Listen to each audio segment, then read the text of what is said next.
Hey, how are you? Eric with you from doghealthblog.com. I hope you're having a great day. I just wanted to, getting attacked by some mosquitoes out here, excuse me. Just wanted to speak to you a little bit about dog exercises, specifically playing fetch with your dog. Fetch, of course, is a very popular exercise for dogs. And on the surface, it has many attributes. Most notably the aerobic effect, the aerobic benefit it has for our dogs. However, we just want to be careful. Fetch is a high impact type of exercise, meaning that it puts a lot of stress on weight bearing joints, in particular the hips on dogs. Due to their anatomical structure, dogs are susceptible to hip injuries, to hip degeneration, breakdown, lameness, even that dreaded hip dysplasia. So we just want to be careful with fetch. If you do have a dog that has a prior hip injury or who is showing pain in the hip region, I would definitely try to steer clear of playing fetch.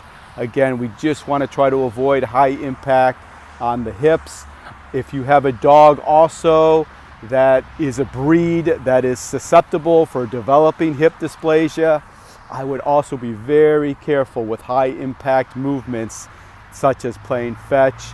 Also, if you have a little puppy, and high impact exercises for puppies should also be avoided until those bones are mature, are stable. I would steer clear from any type of high impact movements. Again, we just want to try to preserve those hips, and anything we can do in that nature is only going to be beneficial. The game itself, fetch, there are also some modifications we can make to make it more safe, I guess you could say, for our dogs in terms of their hips. You should not be playing on an unstable or slippery surface such as tile. You know, on tiles, of course, dogs are slipping and sliding all over the place, and that is just going to cause more trauma, more inflammation to the hips. So we want to avoid those types of surfaces. Ideally, if you can get on a grass surface, a dry grass surface, be careful, of course, if it's wet out. Again, we just want to try to avoid any type of instability that could be caused when playing fetch. Grass, again, would be ideal, and even water. I know it's winter time. I'm in Florida, so we can still get in the water down here. But the water, of course, is a great medium to play fetch in. The buoyancy of the water just relieves so much stress on the hip joints, so that's also a great option. And what you're playing with also, I would steer clear from frisbees. I know frisbees are a lot of fun. I enjoy them, but of course with frisbees, it's going to be airborne. Dogs are going to be jumping, leaping, catching them off balance, and that is again just more trauma to those precious hip joints. So I would try to use just a basic tennis ball, something that you can throw low, that's going to roll, where your dog is not jumping repetitively. And pretty much with a tennis ball, it's linear, it's going to go in one direction, it's not going to be bouncing multi-directional movements.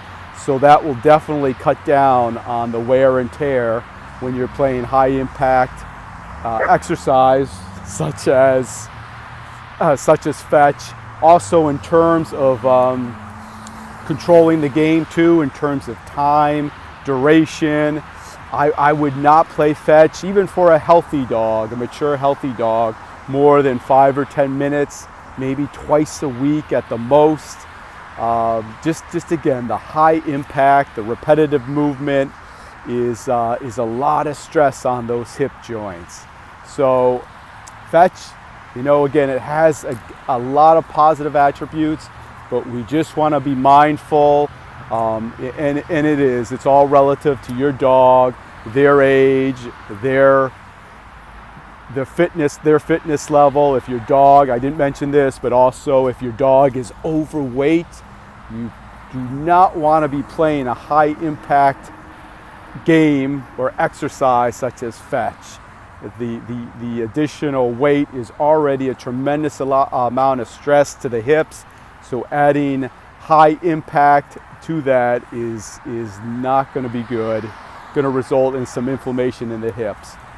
So there you have it. That's my take on fetch. So I hope that helps you, and I hope you're having a good day. Here comes the best part. I know this is why everyone watches these videos, just to see my gang here, my gang of 4. Here we go. Here's the big Duke, who has developed quite a hearty appetite for our Christmas ornaments. Every day I come home, our Christmas tree has less and less ornaments on it. Here we have Coco, my beloved Coco, and her big brother, none other than the Stink Man, Stinky. He's got a good scent going there, God only knows. And then finally, the newest addition, there's Ellie. She's fitting right in the mix. Thanks for watching. Have a good night. Keep wagging.